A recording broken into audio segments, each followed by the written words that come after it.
hay una diferencia vital entre calentamiento global y cambio climático, no solamente la diferencia política que a veces se hace, sino también, como les digo, en términos, o en aspectos terminológicos, porque el calentamiento global es un fenómeno que refiere justamente al calentamiento del planeta, que está basado en ese promedio de transformaciones en la superficie de la Tierra, siendo que el cambio climático es un fenómeno sistémico que incluye ese calentamiento general del sistema, pero también refiere a transformaciones en todos los ecosistemas del planeta y en todos los sistemas políticos, económicos, sociales, culturales, identitarios, es decir, y por supuesto, cuando hablamos de cambio climático, que es una de las características claves, nos estamos refiriendo a fenómenos de muy larga data, o sea, justamente son comparaciones como mínimo de décadas. Eso nos permite entender que cuando en contexto justamente de pandemia, como estamos ahora, sobre todo en marzo, en abril, hay algún mix prendido, eso les va a distorsionar la grabación. En marzo, en abril, cuando se empezó a plantear desde diversos lugares, bueno, esto de que estábamos todos encerrados, entonces iban a mejorar rápidamente las emisiones de gases de efecto invernadero, tal como mostró el informe de United in Science que se presentó hace 15 días, está muy claro que si bien hubo una reducción de las emisiones por el confinamiento, eso no modificó la concentración de emisiones en la atmósfera, que como vamos a ver es lo que nosotros combatimos, porque es la concentración de esas emisiones en la atmósfera lo que genera las transformaciones a las que me voy a referir y a las que nos referimos cuando hablamos de cambio climático. Hay un informe bastante emblemático, hay muchos, pero quiero mencionar uno porque simplemente, si no vamos a hablar solamente de esto. Ustedes saben, habrán escuchado hablar del IPCC, que es el Panel de Expertos sobre Cambio Climático, que es una organización internacional que se forma a fines de los 80, en el 88, instancias de la Organización Meteorológica Mundial y el Programa de Naciones Unidas para el Medio Ambiente.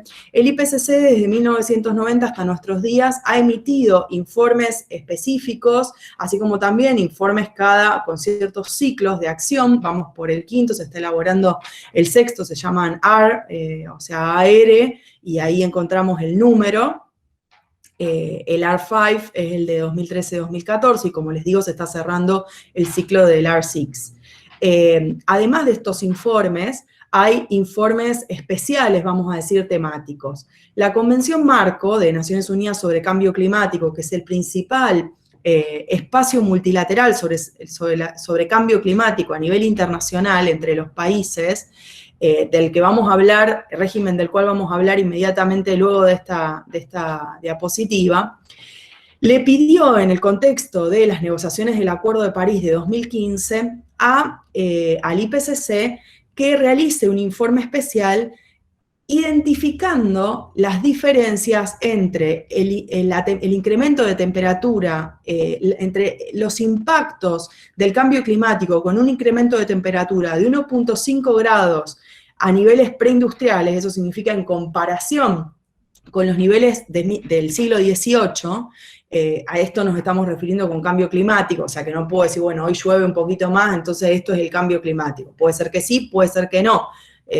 Constantemente les hago estas referencias para que de nuevo estemos claros que estamos en la misma página, ¿no? Cuando nos estamos refiriendo a estos temas. Cuando negociábamos en 2015 el Acuerdo de París, algo que no estaba claro a la hora de fijar el límite de incremento de la temperatura en 1.5 o en 2 grados era cuál era la diferencia.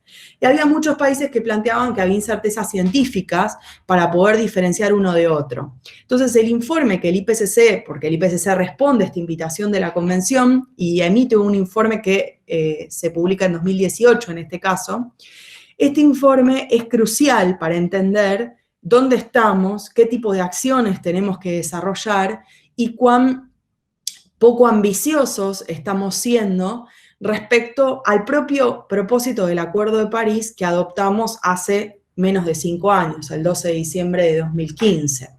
Entonces, les quiero dar rápidamente un par de datos para que ustedes entren en dimensión de a qué me estoy refiriendo.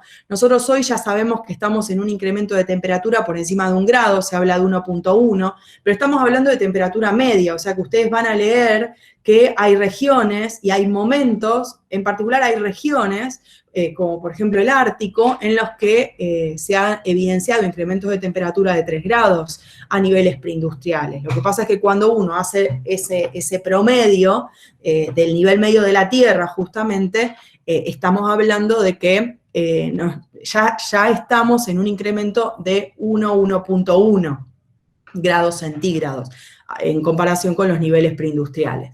Entonces, ¿qué significa que podamos limitar el incremento de la temperatura 1,5? Digo, en comparación con limitarlo a 2 grados, que de cualquier manera es cumplir con el propósito de París, porque como vamos a ver en el Acuerdo de París, en el artículo 2, se establece que el propósito del acuerdo, que es cuatripartito, ahora no voy a ir a eso, pero sí al primer punto de esos 4, dice que tenemos que limitar el incremento de la temperatura, o sea, que ese incremento no se exceda de 2 grados y hacer esfuerzos por no exceder 1,5 de esa temperatura media a niveles preindustriales. O sea, que estamos hablando de al menos cumplir con el Acuerdo de París. Bueno, lo que yo les voy a contar ahora es si cumplimos, o sea, que todo lo que nos podemos imaginar por fuera del cumplimiento va a ser digamos, bueno, de condiciones mucho peores, ¿no? Entonces, un mundo de 1,5 grados, ¿qué nos da?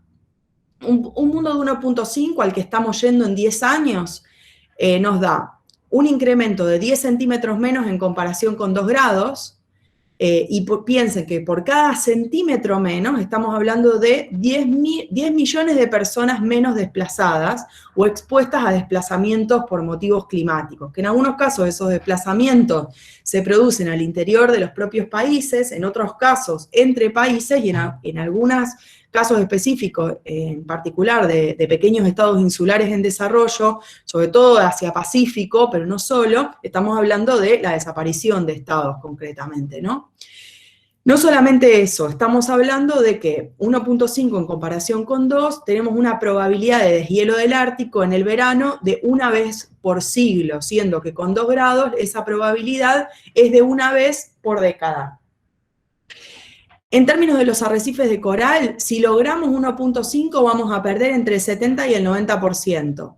Escúchenme bien, si logramos 1,5, o sea que este es el mejor escenario, que ya vamos a ver cuán difícil es y cuán mal vamos para poder cumplirlo, vamos a perder entre el 70 y 90% de arrecife de coral. Si vamos a 2 grados, que sigue siendo el propósito del Acuerdo de París, vamos a perderlos todos, o sea, 99% para arriba. A su vez, entre 1,5 y 2 grados, los impactos en la biodiversidad, en la pérdida en términos de extinción de especies, por supuesto que eso nos da un tiempo de adaptación a las transformaciones que devienen de ese cambio climático que es mucho menor. O sea, que estamos hablando de tener una década más, una década menos para generar acciones de adaptación, ajustes, tanto de lo que le llamamos blandos como, o sea, de educación ambiental, de sensibilización, como también duros, como infraestructura, por ejemplo. En el caso de 1,5 tenemos 50% menos de personas expuestas a estrés hídrico, 50% menos en el mundo. Digamos, bueno, podría seguir dándoles algunos elementos a este respecto, pero quiero trazar la imagen de cuán difícil es el escenario al cual estamos expuestos y expuestas, y las probabilidades cada vez más pequeñas, o sea, cómo la ventana de oportunidad se está achicando para poder lograr el Acuerdo de París, y detrás de eso, o sea, que ya en el límite del Acuerdo de París estamos en una circunstancia de un impacto muy fuerte sobre nuestras sociedades. Para cerrar un poco lo que hace este informe, quiero decirles que justamente el informe establece que para poder lograr ese 1,5 tenemos que reducir en 10 años del 45 al 60% de las emisiones globales de gases de efecto invernadero. Y por el otro lado, o sea, si queremos llegar a 2 grados, o sea, que no traspase el incremento a 2, como mínimo tenemos que reducir un 25%. En todos los casos, para que justamente la transformación ecosistémica no sea irreversible, a 2050 tenemos que ir a neutralidad carbónica, que es lo que dice el acuerdo. Eso significa que tiene que haber un balance entre lo que emitimos y lo que se capta. Y ahí empiezan las discusiones, ¿no es cierto? Porque hoy nuestros modos de captación sigue siendo, hay un solo sector económico que puede captar, además de emitir, puede captar, que es el sector forestal, siendo que, digamos, ya es bastante claro dentro de la ciencia que cada vez que avanzamos más hacia 2030 a este nivel de baja ambición, y con este escenario que estoy planteando, ya no hay sector forestal para poder captar que sea suficiente. O sea, por más de que el planeta completo fuera un bosque, no vamos a llegar. Tómenme lo que les acabo de decir como un muy mal chiste, ¿no? O sea, efectivamente no llegamos de ningún modo y eso requiere tecnologías adicionales, y todas las tecnologías actualmente conocidas sobre captación, como la geoingeniería, entre muchas otras, están muy puestas en cuestionamiento. O sea, que hay muchas incertezas respecto a cómo funciona. Entonces, dado este panorama, yo les quiero presentar brevemente el marco global para luego bajar al plano nacional y luego al plano subnacional. Entonces, en términos del plano global, les presento brevemente esta convención, la Convención Marco de Naciones Unidas sobre Cambio Climático, que, como les dije, es el principal foro que se adoptó en el contexto de Río de Janeiro de 1992, o sea, es una conferencia de Río, es una convención de Río, es una convención universal, tiene 197 partes, de las cuales 196 son estados, más la Unión Europea, y, digamos, la convención establece algo muy significativo, que es el principio de diferenciación, como nosotros lo llamamos, que ¿qué diferencia? Diferencia muy claramente los compromisos de los países desarrollados y los países en desarrollo en virtud del principio de responsabilidades comunes pero diferenciadas.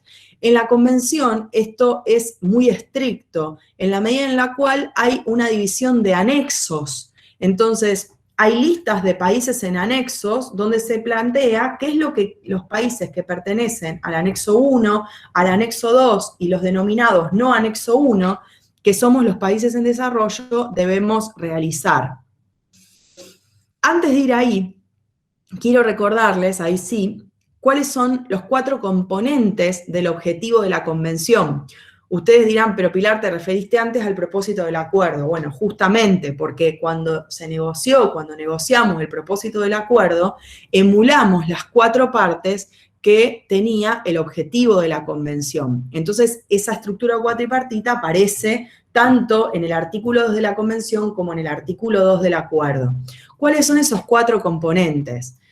En el caso de la convención, la necesidad es la estabilización de la concentración de gases de efecto invernadero y que esto se haga a tiempo para que las transformaciones no sean completamente irreversibles. Esto que les estoy contando, ¿no? O sea, si estamos diciendo que incluso con un parate como el que tuvimos este año, hubo una reducción de emisiones del 7%, se calcula, pero no hubo variación en la concentración de gases de efecto invernadero en la atmósfera, y de hecho, para poder llegar necesitamos reducir anualmente ese 7%. O sea, imagínense que bajo estas condiciones es imposible, porque no nos vamos a quedar 10 años dentro de nuestra casa en esta misma circunstancia. Tenemos que encontrar otras soluciones. El problema no es apagar todo y quedarnos escondidos dentro de casa usando computadoras, heladeras y el resto. Hay otras soluciones para encontrar. Pero bueno, la primera parte sería la estabilización de la concentración. La segunda parte es la adaptación. Siempre que hablamos de acción climática, no olviden que la acción climática no es solo reducir emisiones y lograr reservorios, captación mediante bosques. La acción climática tiene 2 partes muy claritas, lo que llamamos mitigación, que es reducir emisiones y promover reservorios, mejorar su calidad, etcétera, y la adaptación. ¿Qué es la adaptación? Las políticas de ajuste frente a lo que ya no podemos cambiar, es decir, los efectos adversos del cambio climático que ya están con nosotros y que van a seguir en un aumento muy significativo. ¿Eso qué significa? El incremento de los eventos extremos en términos de precipitaciones, de tormentas más fuertes, de olas de calor, aquellas regiones que sufrían estrés hídrico, un mayor estrés hídrico, aquellas regiones que estaban en procesos semidesérticos que hoy están desérticas. O sea, una profundización y aceleración de condiciones preexistentes, así como también nuevas condiciones en cada uno de los territorios. El tercer componente es la producción de alimentos, que es algo clave por obvios motivos y que debe ser salvaguardado y debe ser fuertemente tenido en cuenta a la hora de generar estas acciones de cambio climático, tanto de mitigación como de adaptación. Y el último componente, el objetivo de la Convención, tiene que ver con el desarrollo económico, o sea que tiene que haber un desarrollo económico, pero que ese desarrollo económico tiene que ser consistente con todas las dimensiones de la sostenibilidad, la ambiental, la económica, la social, o sea que no es que es desarrollo económico porque sí, y solamente desarrollo económico. ¿Se acuerdan que hace un rato les comenté que cuando hablamos de diferenciación, en la Convención nos referimos a una diferenciación estricta entre países desarrollados y en desarrollo, y que esto aparece en el sistema de anexos. Entonces, las responsabilidades que se derivan de los países que aparecen en el anexo 1, que ¿quiénes son? Son, en su momento, 43 países desarrollados que siguen estando en ese anexo, acordaron y siguen acordando estar allí, y que tienen el compromiso del liderazgo de la acción climática, y no es un decir el liderazgo, significa que en términos de mitigación tienen que ser los primeros. Y ahora vamos a ver cuál fue el primer instrumento de implementación de la convención que se diseñó y cómo este principio de responsabilidad se plasmaba en este documento y cómo esto aparece plasmado en el hoy Acuerdo de París. Por el otro lado, aparecen los países del anexo 2, que son un conjunto, vamos a decir la mitad, no es el número exacto, pero más o menos la mitad de las partes anexo 1, o sea, son un conjunto de países que forman parte de la OCDE, básicamente, y que como son países más desarrollados dentro de los desarrollados, con mayores recursos, además de las obligaciones, de los compromisos de los países del anexo 1, tienen el compromiso de proveer financiamiento, tecnología y construcción de capacidades para que los países en desarrollo puedan generar su propia acción climática de mitigación y de adaptación. Todos los países que no están incluidos en el anexo 1 ni en el anexo 2 nos denominamos partes no anexo 1 y somos los países en desarrollo. Ustedes me van a decir, ¿no hay ningún compromiso para los países en desarrollo? Sí, claro que sí. El artículo 4 de la Convención establece un montón de compromisos que son para todas las partes, pero también hay compromisos que son diferenciados, como les comenté recién. Entonces, todos tenemos que generar acciones de mitigación, pero los puntos de inicio no son los mismos. Todos tenemos que promover la adaptación, pero las herramientas que nosotros tenemos para adaptarnos no son las mismas que tienen otros países. Y en términos de medios de implementación, como nosotros llamamos al financiamiento, a la tecnología y la construcción de capacidades, los países en desarrollo no tienen la obligación de proveer, sino que son los que reciben. Otro elemento que les quiero plantear de la Convención tiene que ver con esto que habrán escuchado muchas veces de las COP. Habrán dicho, bueno, quizás escucharon sobre la COP del año pasado en Madrid, que iba a ser en Chile. Quizás escucharon que este año se suspendió la COP en Glasgow y que va a ser el año que viene.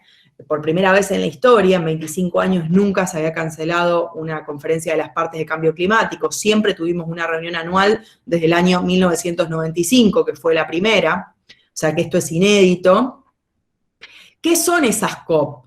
Esas COP designa la conferencia de las partes, y la conferencia de las partes es el órgano supremo. El órgano supremo, que está compuesto por todos los estados, o sea, las 197 partes que les mencioné al principio, los 196 estados y la Unión Europea, se reúnen anualmente en esas conferencias para tomar decisiones. ¿Decisiones sobre qué? Sobre todos los ejes de las agendas: mitigación, adaptación, financiamiento, tecnología, construcción de capacidades, mercado, temas de bosques, etcétera, etcétera, etcétera.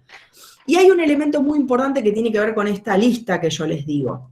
Porque, y es un cambio significativo desde el primer ejercicio de implementación, que fue el Protocolo de Kioto, que quizás lo conozcan, a este segundo ejercicio, que es el Acuerdo de París.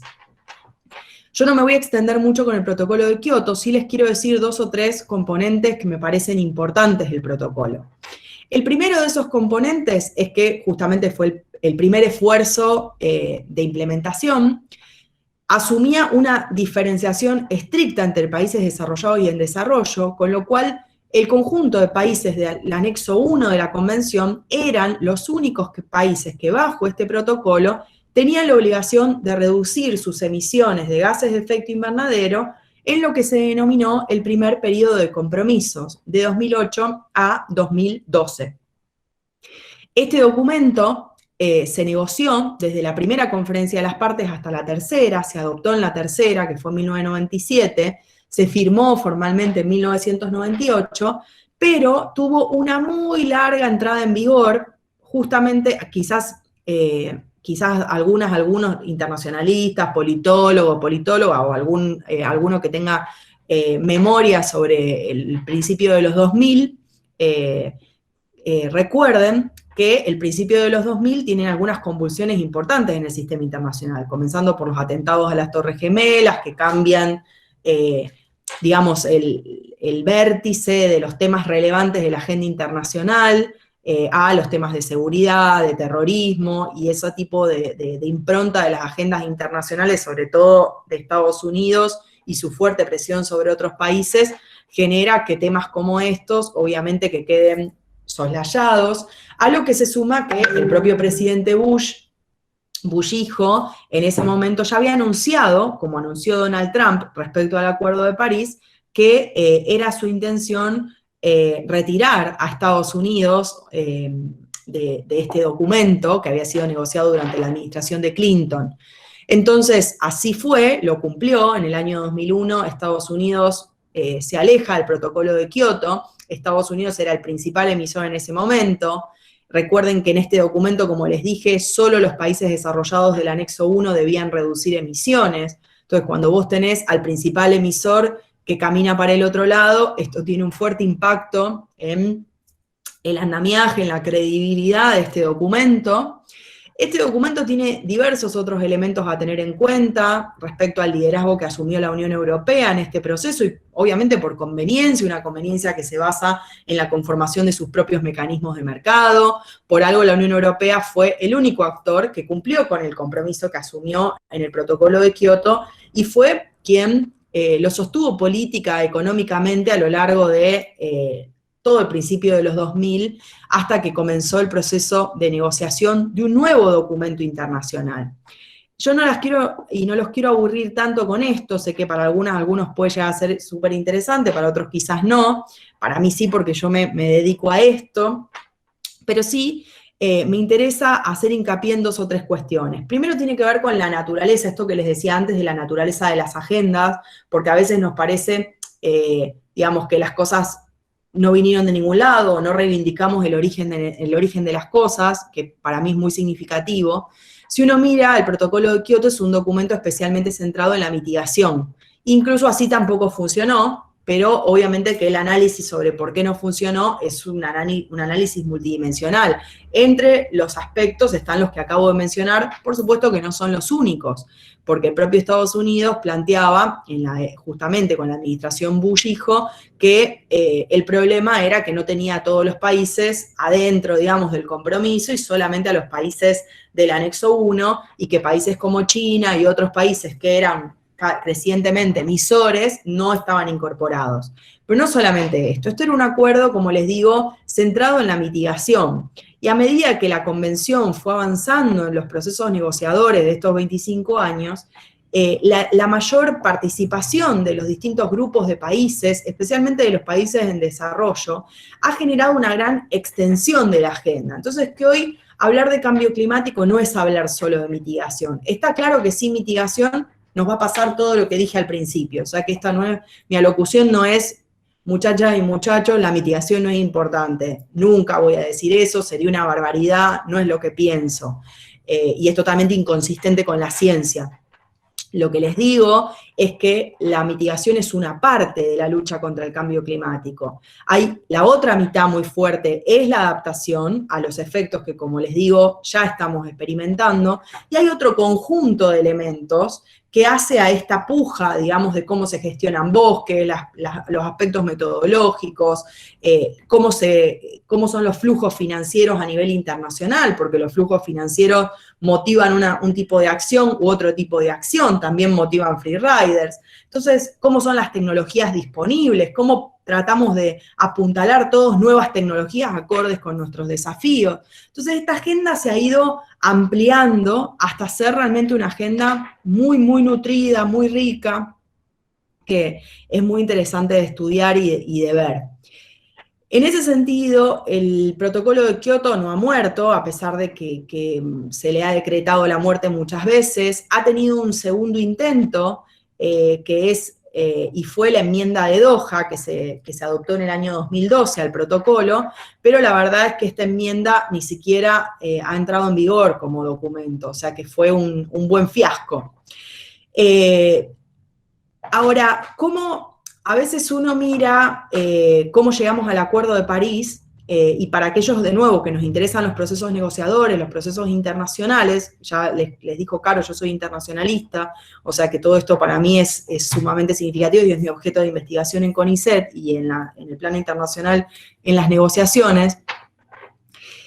¿Cómo llegamos al acuerdo de los imposibles? Yo le llamé muchas veces el acuerdo de los imposibles, el acuerdo de las líneas rojas, un rompecabezas. Uno mira el Acuerdo de París y no solamente no es lo que queríamos, no es lo que esperábamos. El Acuerdo de París fue lo mínimo posible para lograr un acuerdo internacional que se negoció 10 años, en donde realmente cuando uno mira, digamos, las posiciones, y realmente para este tipo de cosas me servía mucho el Power, porque trataba de mostrarles algunas listas de prioridades en ese sentido. Cuando uno mira las prioridades que tenían en el proceso negociador China, Estados Unidos y la Unión Europea, uno realmente evidencia que parecía imposible lograr un acuerdo, porque lo que pretendían estos tres actores, y solamente estoy hablando de 3 de 197, era completamente incompatible. O sea, mientras Estados Unidos proponía un tipo de diseño, Estados Unidos planteaba un tipo de diseño, la Unión Europea quería un diseño exactamente contrario. China planteaba que los principios de la Convención debían sostenerse, que las responsabilidades no tenían que reinterpretarse, que había que tener la diferenciación estricta. Estados Unidos planteaba que con diferenciación estricta, con principios, no iba a ningún lado, no había acuerdo. Entonces uno mira todos esos aspectos de la negociación y realmente creo que se valora el acuerdo desde otro lugar, ¿no? O sea, desde el acuerdo de los posibles. Y un acuerdo que nos plantea aspectos que son todavía compatibles con la ciencia, en un contexto en el cual, como les vengo diciendo, esa ventana de oportunidad es cada vez más pequeña. ¿Qué nos dice este acuerdo? Les quiero agregar un par de cosas adicionales a las que dije. Ya les comenté que es un acuerdo multidimensional, o sea que nosotros nos vamos a encontrar con mitigación, con adaptación, con mercados, nos vamos a encontrar con financiamiento, con tecnología, construcción de capacidades, un mecanismo de cumplimiento, la generación de un mecanismo global que se llama balance mundial cada 5 años para revisar cómo vamos con esa ambición. Bueno, una gran cantidad de elementos a diferencia de lo específico que era el protocolo de Kioto, más concentrado en mitigación y con algún que otro elemento adicional. En el propósito, ya les dije, nos encontramos con los mismos 4 componentes, pero revisados a la luz de la ciencia actual y los acuerdos, ¿no es cierto? En ese sentido, ya les mencioné que nuestro propósito es mantener el aumento de la temperatura a 2 grados a niveles preindustriales, hacer esfuerzos por 1.5, aumentar la capacidad adaptativa, no comprometer la producción de alimentos y lograr que los flujos financieros sean compatibles con trayectorias de bajas emisiones. Eso significa que vamos a financiar internacionalmente lo que debemos financiar y no combustibles fósiles. Vamos a hablar las cosas, vamos a decir las cosas por su nombre, ¿no? O sea que los flujos financieros a nivel internacional tienen que ir a este propósito, a lograr este propósito, no exactamente lo contrario. El Acuerdo de París, a diferencia del Protocolo de Kioto, fue un documento que entró muy rápidamente en vigor, en menos de un año, o sea que Lo adoptamos el 12 de diciembre de 2015, lo firmamos formalmente en abril de 2016, y muy rápido en noviembre de 2016 ya había entrado en vigor. Además de que uno puede decir, bueno, esto muestra el éxito, muestra la necesidad. Sí, no solamente muestra todo esto, también muestra la necesidad de Estados Unidos. Frente a la posible circunstancia del cambio de gobierno en Estados Unidos, o sea, de Obama a Trump, en realidad eso ya era inevitable, quiero decir, de los demócratas a los republicanos, justamente lo que se planteó, y sabiendo la posición de los republicanos y que Trump estaba haciendo campaña para dejar el acuerdo, se planteó que al menos el acuerdo tenía que estar en vigor para cuando el nuevo gobierno ya asumiera. Entonces esto hizo que realmente muchos de nuestros países pusiéramos quinta a fondo para generar procesos de ratificación en nuestros congresos lo antes posible. Otro elemento que les quiero plantear del documento, y eso me va a ayudar a poder explicarles ahora lo que viene respecto a la Argentina, que voy a bajar al nivel nacional y luego al subnacional, es que hay un ingrediente que es, vamos a decir, estructural en el acuerdo, y que ustedes quizás leyeron muchas veces en los medios, y si no están tan empapados del tema, a lo mejor no terminaron de entenderlo. Espero hoy darles una explicación adicional, y como siempre, y en todo lo que estoy diciendo, cuenten con las preguntas para también poder aclarar todo lo posible. En el Acuerdo de París se crea una nueva figura, que es la de las contribuciones nacionalmente determinadas o determinadas a nivel nacional. El acrónimo es NDC.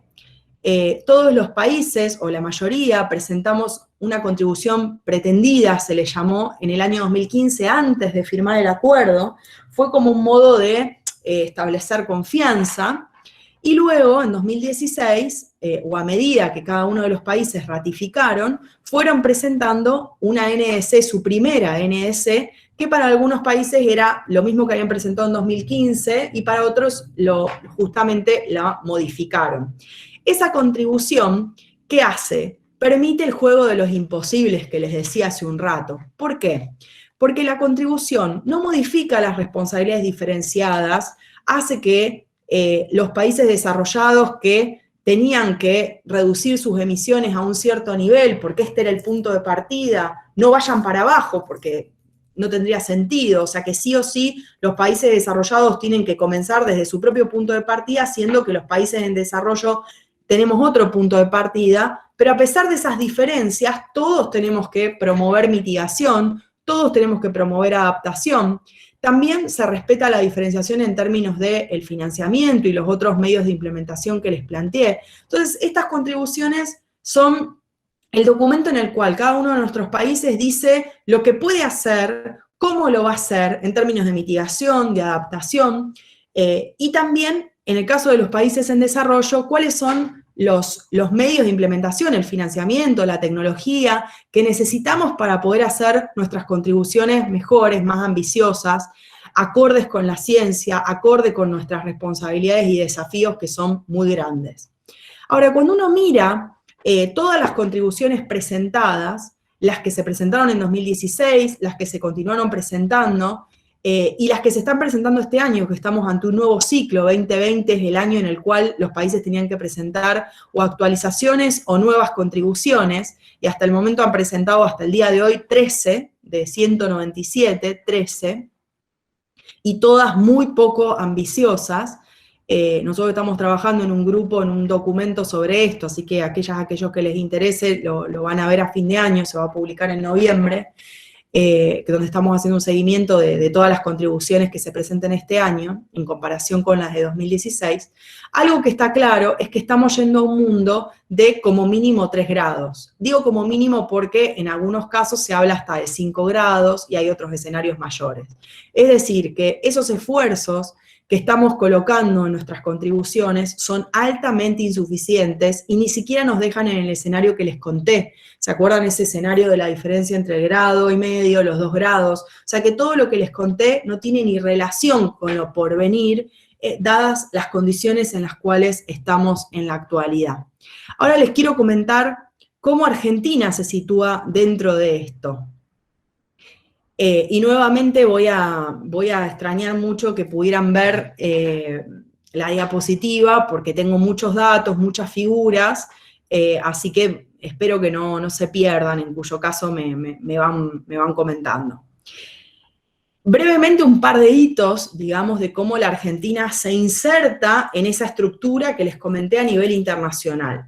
La Argentina, como ustedes saben, ratificó la convención en 1993, o sea, bastante rápido. La convención se adoptó en el 92, se firmó formalmente en el 93 y nosotros ratificamos ese mismo año. Por el otro lado, respecto al protocolo de Kioto, la Argentina ratificó el protocolo de Kioto en 2001, que fue un año con bastante masividad dentro del proceso de ratificación. Y respecto al Acuerdo de París, la Argentina ratificó muy prontamente el Acuerdo de París en 2016. Fue un signatario originario del Acuerdo de París y estuvimos en la ceremonia de hecho de firma de abril de 2016. Respecto a los documentos que hemos presentado, la Argentina ha presentado una gran cantidad de documentos a la Convención, de acuerdo a sus respectivas responsabilidades. Esto quizás no les interese, pero por las dudas para que tengan el dato, hemos presentado 3 comunicaciones nacionales, hemos presentado 3 informes de actualización, los respectivos inventarios, puntos de referencia sobre bosques, y hemos presentado la NDC pretendida en 2015 y una revisión de la NDC en 2016, a la cual ahora voy a hacer referencia. Antes de esto, ¿por qué los inventarios son importantes? El inventario, que lo hacemos cada 2 años, o sea que actualmente tenemos el informe que se presentó el año pasado, en 2019, incluye el inventario hasta el inventario de 2016. O sea que el siguiente informe que se va a presentar el año que viene, ese va a incluir el inventario de 2018. Para que ustedes se hagan una idea de cómo viene, y no piensen que, pero el inventario de 2016 es viejísimo, tiene 4º año. No, así es la metodología, y eso es lo que nos permite tener comparabilidad internacional. Por eso, de nuevo, cuando muchas personas planteaban en marzo, en abril, ¿cuántas emisiones? ¿Y la Argentina cuánta reducción de emisiones tendrá? Nosotros eso no lo podemos saber, porque no se calcula de esa manera, las metodologías del IPCC no funcionan así. Entonces, por eso ese dato no está. ¿Cómo es el inventario de emisiones en la Argentina? Significa cuáles son los sectores económicos que más emiten. En la Argentina, el 53% de las emisiones viene del sector energético, siendo que el 37% de las emisiones viene del sector de agricultura, ganadería, silvicultura, cambios del uso de la tierra, que tiene que ver, en general, los cambios del uso de la tierra en la Argentina tienen mucho que ver con la actividad agrícola. El pequeño 10% que queda, no es pequeño, pero en comparación, se distribuye entre residuos, un 4%, y procesos industriales, un 6%. La energía de los procesos industriales está incorporada en energía, todo eso está desagregado en los inventarios, ¿no? Todo esto es información publicada, así que, pública y publicada, así que pueden acceder a todo lo que yo les estoy diciendo, está en los sitios web, normalmente del Ministerio de Ambiente. Entonces, dicho un poco esto, no solamente es un problema de emisiones, dijimos que también es un problema de adaptación. Sabemos, tenemos mucha certeza respecto al incremento del estrés hídrico por aumento de las temperaturas en el noroeste y en el oeste de la Argentina. Tenemos mucha información consolidada sobre no solamente la actual crisis hídrica y estrés hídrico en Mendoza, en San Juan y en otros rincones del país, sobre todo en el plano cordillerano, pero además la potencialidad de ese estrés hídrico y de la crisis hídrica derivada. También sabemos, ya sumamente claro, observado, pero también proyectado, digamos, la alta frecuencia de las precipitaciones extremas y las inundaciones, sobre todo en nuestra zona, en el sur de Santa Fe, en Corrientes, en el norte de Buenos Aires, el retroceso de los glaciares, el aumento del nivel del mar, con una fuerte afectación en el litoral marítimo argentino, del que pocas veces se habla. Y esto, ya les digo, estamos hablando de lo que ya estamos experimentando. Cuando uno mira lo proyectado, por supuesto que eso se va mucho más arriba. ¿Qué es lo que la Argentina comprometió en su contribución? ¿Se acuerdan que les dije que la contribución es este documento clave a partir del Acuerdo de París, y del cual seguro escucharon y van a seguir escuchando, porque la gestión de Alberto Fernández se comprometió a presentar una nueva contribución este año, la estamos esperando para fin de año, así que esa nueva contribución tiene que ir por encima de esto que les estoy contando, en términos de ambición. La contribución de Argentina dice que la Argentina va a reducir sus emisiones un 18% con medios propios, y que puede llegar a llevar esa reducción a 37% con apoyo internacional. De cualquier manera, en términos de tipología, esto es algo metodológico un poco más finito, pero de nuevo, no, por la audiencia no sé si hay expertos o expertas o no. Para el caso de que haya alguna experta, algún experto en estos temas, el porcentaje no era el corazón de la contribución, más allá de que todo el mundo va a mirar eso, sino que el tipo de contribución estaba pensada más como una limitación, entonces está expresado como reducción de, ¿no? O sea, un tope, vamos a emitir hasta esta cantidad, no vamos a emitir más que esto. A ver si eso permite ser un poco más claro. A su vez, la contribución de la Argentina presentaba su primer comunicación de adaptación, mostrando las circunstancias nacionales, los arreglos institucionales, los marcos legales de la Argentina, los impactos, esto que les estoy contando, los impactos observados, los riesgos, las vulnerabilidades en distintas porciones del país, los potenciales, los que ya sabemos que van a suceder en el mediano plazo, en el largo plazo. También aparecían, quizás de un modo más laxo, necesidades en términos de medios de implementación. No estoy hablando de dinero, hay algunas contribuciones que lo dicen. X país va a requerir 24 billones de dólares, por ejemplo, ¿no? Hay países que dicen eso. La Argentina no planteaba eso, pero sí planteaba necesidades en términos un poco más generales de financiamiento, de tecnología, y también un concepto que refiere a esfuerzos de adaptación que me parece que es importante. Ahora, con todo esto, cuando ustedes miran los elementos de seguimiento, la contribución argentina pasó de ser considerada insuficiente a muy insuficiente. ¿Por qué ustedes van a leer que se catalogó a nivel internacional? No estoy hablando de la convención no puede hacer eso, así que no me refiero a que la convención haya dicho. La convención no puede decir eso, los países en la convención, de hecho, va totalmente en contra del Acuerdo de París. Pero estoy hablando de observatorios de organismos de organizaciones, no organismos, de organizaciones internacionales, de ONG, centros de análisis, que en general, en particular el Carbon Action Tracker, que es uno muy conocido, Climate Action Tracker, perdón, fue el que ha catalogado.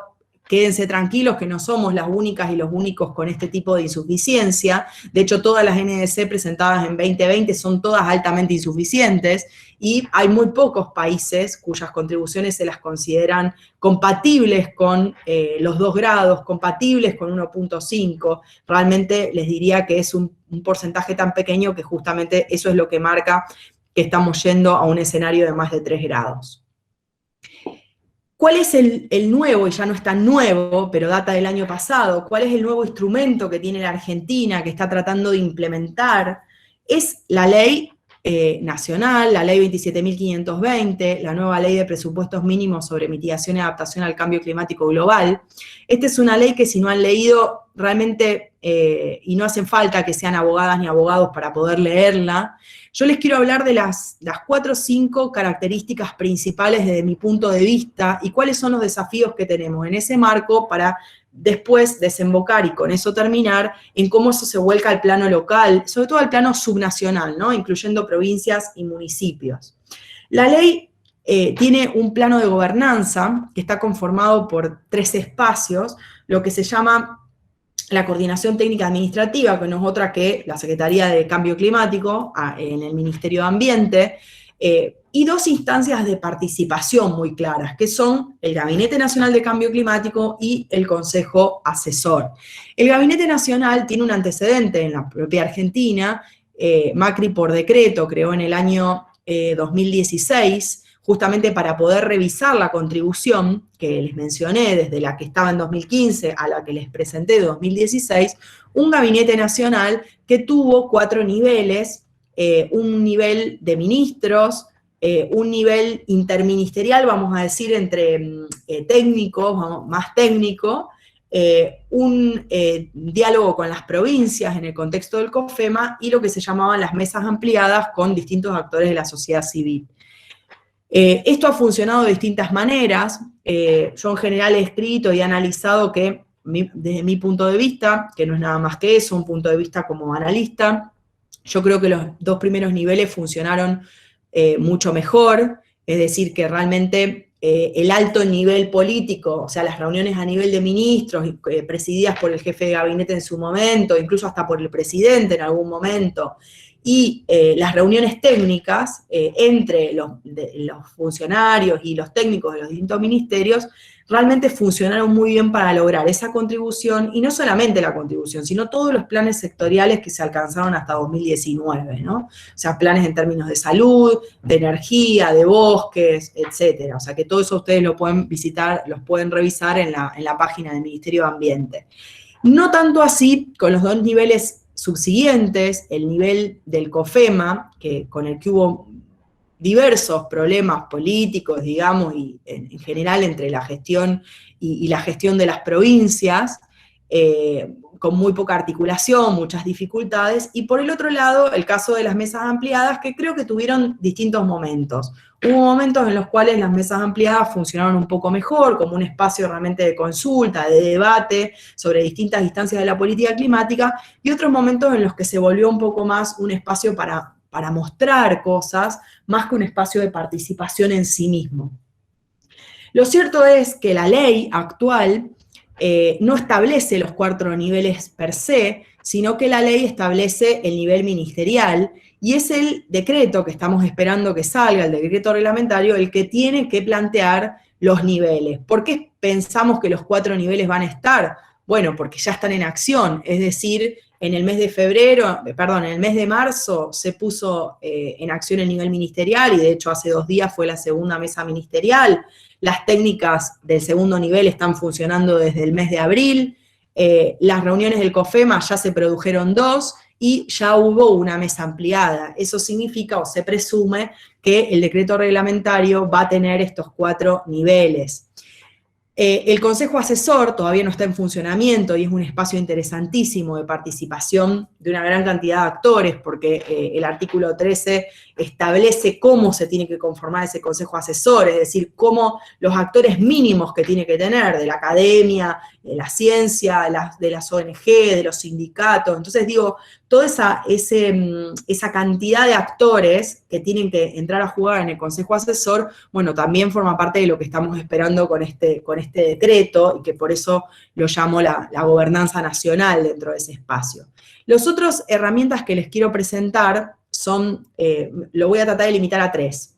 El Plan Nacional de Mitigación y Adaptación al Cambio Climático, que tiene que ser periódico, y en los artículos 18 y 19 se establece cuáles son los elementos mínimos que tiene que tener ese plan. También estamos esperando que este año salga ese primer plan nacional, que no es un plan definitivo, se dan cuenta que hay una lógica, digamos, de circularidad, de seguir discutiendo en el marco del gabinete, del consejo asesor, digamos, las condiciones de ese plan.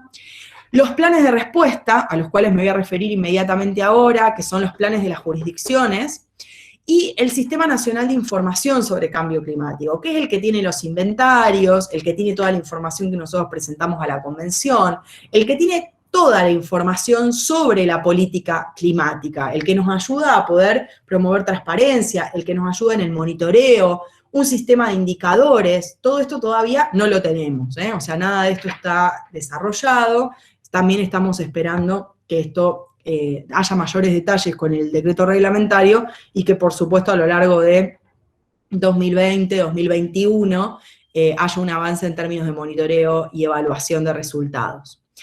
¿Cómo esto, y con esto cierro, les prometo, cómo esto impacta a nuestros actores subnacionales? ¿Cuáles son los elementos estratégicos que nuestros actores subnacionales tienen que mover en 2020, en 2021, sin dilación, sin excusas?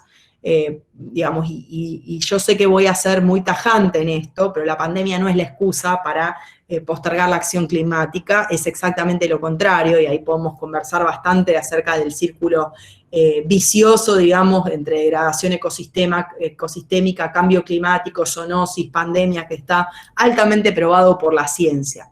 Entonces, ¿qué es lo que nosotros tenemos que esperar? Primero, planes de respuesta. ¿Qué son los planes de respuesta? El artículo 20 de la ley establece que lo mínimo que tiene que ser un plan de respuesta, líneas de base, patrones de emisiones, diagnósticos y escenarios sobre vulnerabilidades regionales, metas cuantitativas de reducción de emisiones, metas cual y cuantitativas de adaptación, medidas de mitigación y adaptación específicas, esquemas de nuevo de monitoreo e indicadores sobre el progreso de las distintas acciones, esquemas de actualización, es decir, si yo lo voy a sacar en 2021, ¿cuándo lo voy a actualizar? ¿Cómo? ¿Cuáles van a ser los procedimientos?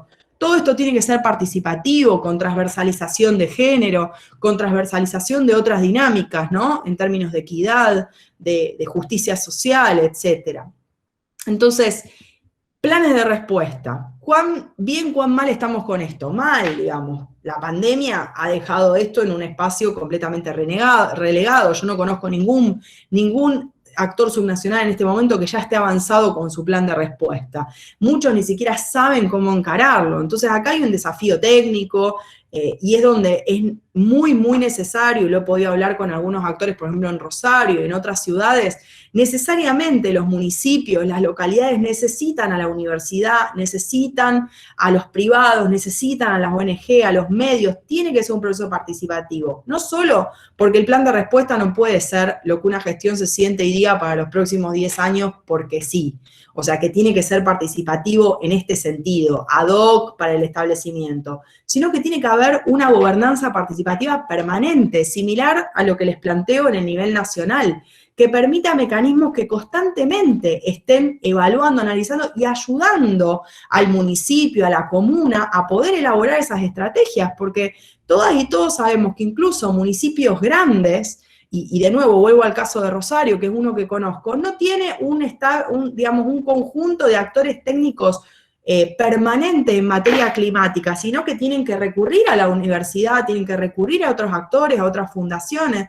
Entonces digo, tienen que suceder las dos cosas. Por un lado, apoyarse en esos actores, al tiempo que conformar un equipo propio que pueda trascender de gestión en gestión y pueda elaborar inventarios, pueda valorar cómo las acciones de nación se llevan al plano local, cómo establecer esos patrones, cómo actuar en términos, porque si no, cómo se plantea una medida cualitativa y una medida cuantitativa y una meta en ese sentido. Otro elemento son las normas específicas, y justamente nosotros estamos moviendo en la universidad una norma provincial de cambio climático. Ustedes saben que el hecho de que tengamos una ley de presupuestos mínimos que no requiera adhesión de las provincias, no significa que nuestras provincias no tienen que legislar en materia de cambio climático, porque justamente lo que necesitamos es todo esto que les estoy contando, o sea, claridad respecto a cómo nuestras provincias, cómo nuestros actores subnacionales van a hacer sus planes de respuesta, quiénes van a ser los actores que participen, cada cuánto tiempo, cómo van a ser los sistemas de monitoreo.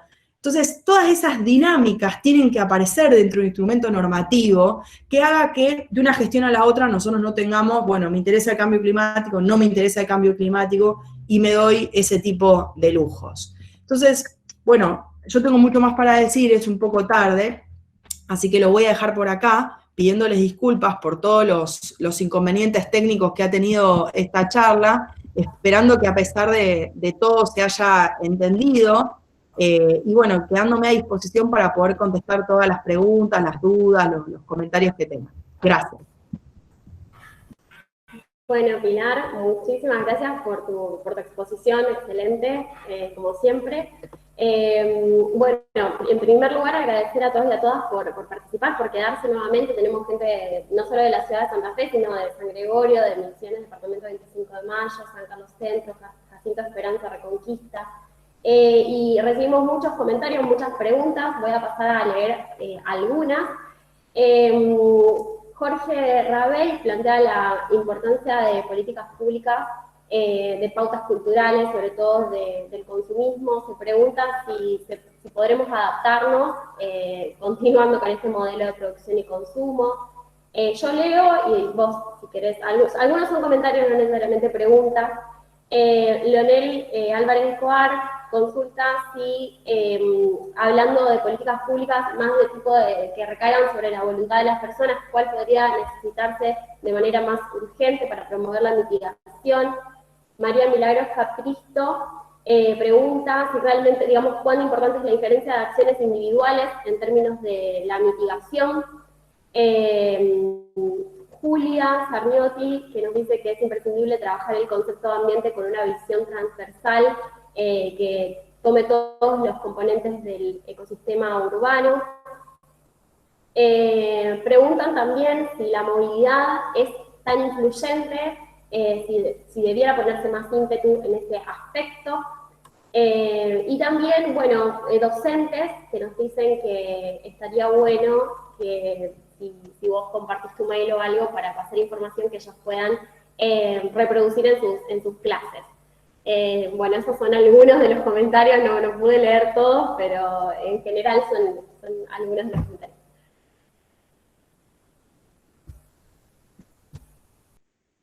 Bueno, respecto al primer punto que anoté, que es la relación con los modelos de consumo y producción, como les comentaba en un momento de la presentación, este año todavía nos deja en un punto mucho más claro respecto a ese círculo vicioso entre la degradación ecosistémica, la sexta extinción de especies, como la denominó la Plataforma de Biodiversidad, que también es una organización internacional de expertos sobre biodiversidad, en su informe del año pasado.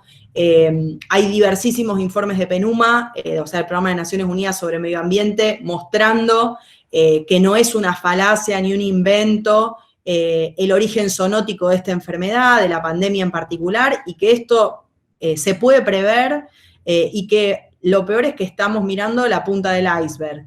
Eso significa que van a venir muchas más, mucho peores, que además cuando cruzan las fronteras, como lo cruzan los animales como producto, digamos, de la degradación ecosistémica, de las migraciones masivas de distintas especies, y todo esto es uno de los grandes orígenes de estas enfermedades, digamos, esto va a generar mayores desafíos, cada vez mayores desafíos. Entonces, coincido plenamente que no se puede discutir hoy, digamos, y cualquiera que me haya escuchado en cualquier otro espacio que yo comparta, desde mis clases de grado, de posgrado o charlas así de difusión, siempre lo que planteo es que existe esto es un compendio de cosas. El cambio climático no está descolgado ni es un fenómeno que solo describe la ciencia y no tiene nada que ver con nada. Si nosotros no atendemos una modificación profunda en las pautas de consumo y producción, en lo que denominamos el modelo de desarrollo, que de desarrollo no tiene nada, porque es un modelo de extinción, muy claro lo dice la ciencia, está mostrado, vamos hacia ahí, les mostré solo 2 o 3 datos de miles de millones de datos disponibles, y siempre piensen que las organizaciones internacionales tienen pronósticos que son conservadores, o sea que cuando uno lee el mismo informe, les estoy hablando de lo que se llaman los datos con alta confiabilidad, cuando uno mira las posibilidades, vamos incluso hasta posibilidades de incremento de temperatura de 9 grados, o sea, hay escenarios posibles de esa naturaleza. Entonces, necesariamente, y a veces cuando nosotros, aquellos que trabajamos temas ecológicos y temas ambientales, hablamos sobre modelo de desarrollo, rápidamente empiezan las discusiones sobre que no hay otros modos y que entonces nosotros no queremos que la gente coma y que como no queremos minería y no queremos soja transgénica y no queremos... Entonces es como un sinfín de todo lo que no quiero. Y está claro, no queremos soja transgénica, no queremos minería a cielo abierto y no queremos muchas cosas de estas, que hay una lista extensa. Pero hoy está muy claro que la transición es posible, la transición de los combustibles fósiles no solamente es posible, es necesario, bueno, estamos quedando afuera de un mercado, o sea que incluso aquellos que tienen una visión economicista no queda otra que verlo, la economía del hidrógeno, detrás de las transiciones energéticas y muchos otros elementos. Hay algunos escenarios energéticos interesantes que se están planteando en la Argentina en las últimas semanas que pueden revisar.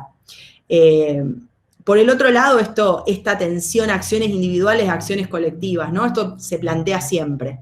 Yo creo que esto no es un versus, uno o el otro. Simplemente los objetivos de uno y de la otra sí son muy diferentes. ¿Por qué?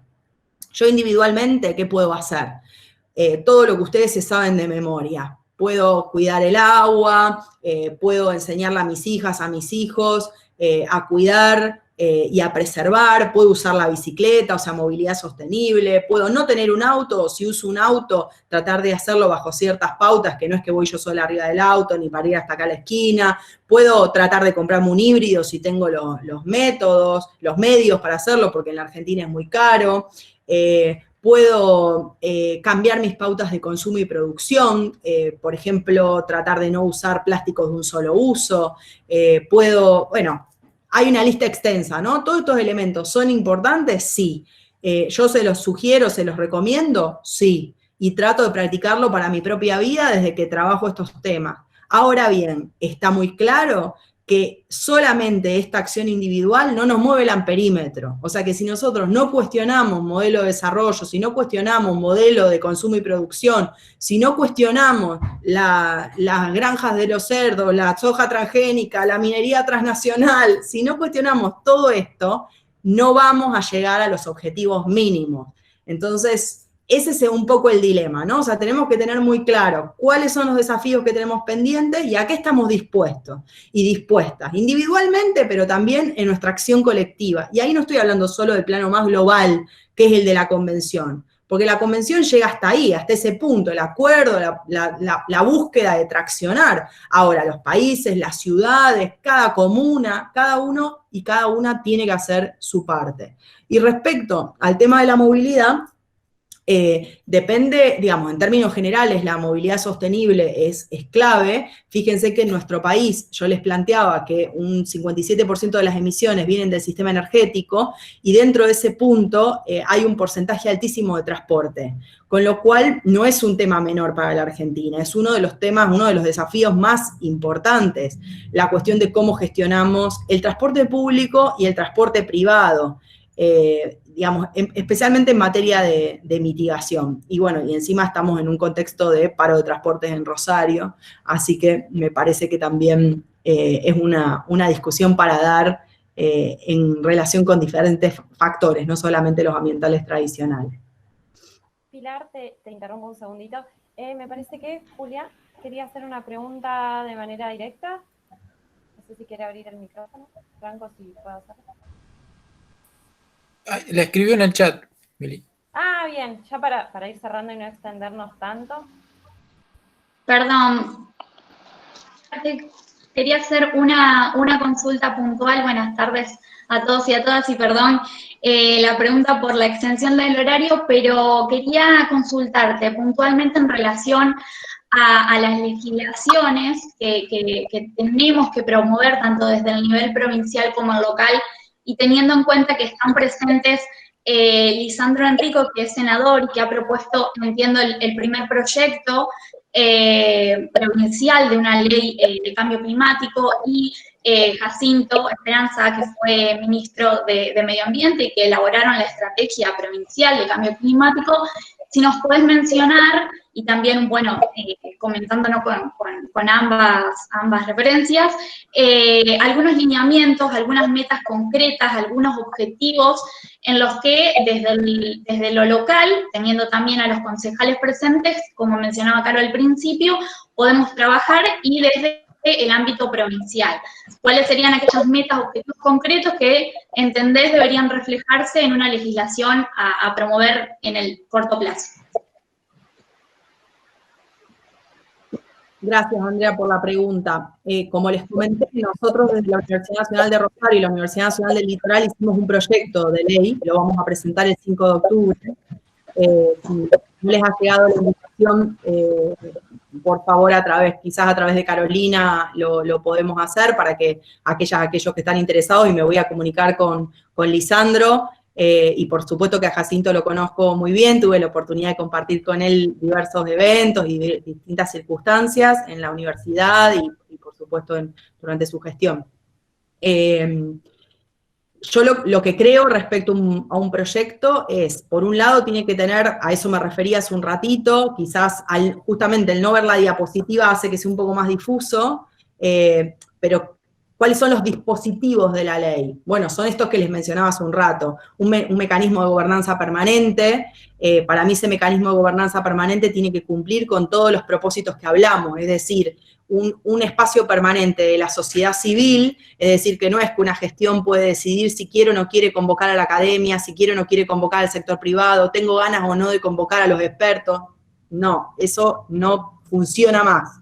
Entonces, tiene que haber un espacio permanente más instancias ad hoc, donde estos actores puedan funcionar, como pasa con el Consejo Asesor en el plano nacional. Tiene que haber instancias de articulación interministerial, porque lamentablemente seguimos teniendo áreas que piensan que el cambio climático no tiene nada que ver con sus carteras. Entonces yo soy ministro, secretario, secretaria de Economía, por ejemplo, de Hacienda, de Tesoro, como se llame en cada lugar, no tengo nada que ver con cambio climático. Eso es para los ambientalistas. Ese tipo de discursos y frases, que es lo que tratamos de erradicar, porque básicamente no se entiende. Cuando se plantea eso no se comprende el fenómeno del cambio climático. Entonces, a eso me refiero con gobernanza, ¿no? Y no me quiero extender más, pero me parece que se entiende qué quiero decir con un conjunto de elementos de gobernanza permanente. Por otro lado, también necesitamos una planificación de mitigación y adaptación con metas específicas. Entonces, eso significa que vos en el inventario nacional, como comuna, como ciudad, sobre todo si sos ciudad, sabés cuántas emisiones tenés. Hay algunas ciudades y algunas provincias que tuvieron y tienen la capacidad de hacer inventarios, pero ahí empieza toda otra discusión económica que ahora quizás no hay tiempo de tener, la podemos tener, pero digo, si la ciudad o la provincia no tiene la capacidad de hacer inventarios por sí mismo, que sale caro y entiendo, la nación lo hace por todo el mundo, o sea que esa información está disponible, por eso la ley no dice inventario, dice patrones de emisiones. Entonces yo ciudad, a partir de la información que me da Nación, que está validada con el IPCC, yo sé por dónde tengo que reducir, porque si yo tengo más emisiones de la energía, más emisiones del transporte, más emisiones de la ganadería, más emisiones del cambio de uso de la tierra, ahí tienen que estar mis acciones, y esas acciones tienen que aparecer en un plan, que ese plan tiene que tener justamente la mitigación y la adaptación. ¿Cómo planteo cuáles son los aspectos a los cuales yo me tengo que adaptar? En los primeros 5 años no me voy a poder adaptar a todo, pero si yo sé que, por ejemplo, vivo en una ciudad cuya principal característica es que se inunda, y se inundaba antes de que existiera la palabra cambio climático, de cualquier manera tengo que promover acciones frente a eso que con el cambio climático van a estar recrudecidas. Entonces es probable que mi primer paquete de medidas de adaptación estén concentradas quizá en ese problema. Entonces digo, financiamiento, ¿cómo voy a trabajar con los privados? Porque esto no es solo un asunto de público, y especialmente cuando son todas nuestras ciudades, tenemos un montón de problemas para poder acceder a financiamiento. Y no crean que va a venir la plata volando en aviones. Entonces digo, ¿cómo vamos a poder realmente lograr una interacción con el sector privado? Porque el sector privado tiene que estar en el mismo barco que nosotros. O sea, porque no solamente el dueño de la pyme es la misma persona que vive a la vuelta de tu casa, donde también se inunda, donde también tiene la granizada, sino que los mismos fenómenos climáticos afectan sus procesos de producción, entre muchas otras cosas. Entonces digo, hay una serie de elementos estructurados. Yo no leí el proyecto de Lisandro, lo voy a hacer y me comprometo a hacerlo sobre todo para el 5, y me encantaría, Lisandro, que nos puedas acompañar y que podamos discutir. Vamos a tener gente de Tierra del Fuego por el proyecto de Tierra del Fuego, y también va a estar la gente de Buenos Aires, que tienen ley desde 2011, entonces para discutir un poco con ellos cuáles son las experiencias.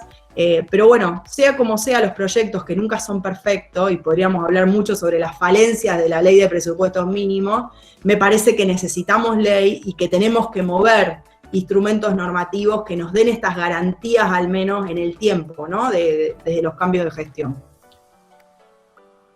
Perfecto. Bueno, nos quedamos, la verdad que con un montón de dudas y consultas por todos lados, pero bueno, los tiempos de las redes, y también no queremos abusar de vos, Pilar, vamos a ir cerrando. Para quienes quieran compartir la charla y verla de vuelta, va a quedar grabada y la subimos a la página web de Encuentro.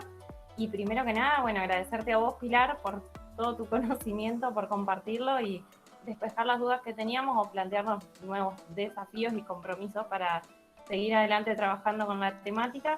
Agradecerle a todos y a todas los que participaron, y en especial, bueno, Lucas, Leandro y Lisandro, que se sumó hoy a la charla. Y bueno, quedamos a disposición para seguir charlando, y nos encontramos, espero, en próximos encuentros. Muchas gracias nuevamente por la invitación, a Lucas, a Carolina, que son las personas con las cuales yo estuve conversando originalmente y con quienes, bueno, surgió la oportunidad de hacer esto. Así que gracias por la invitación, estoy a disposición para lo que pueda ser de utilidad.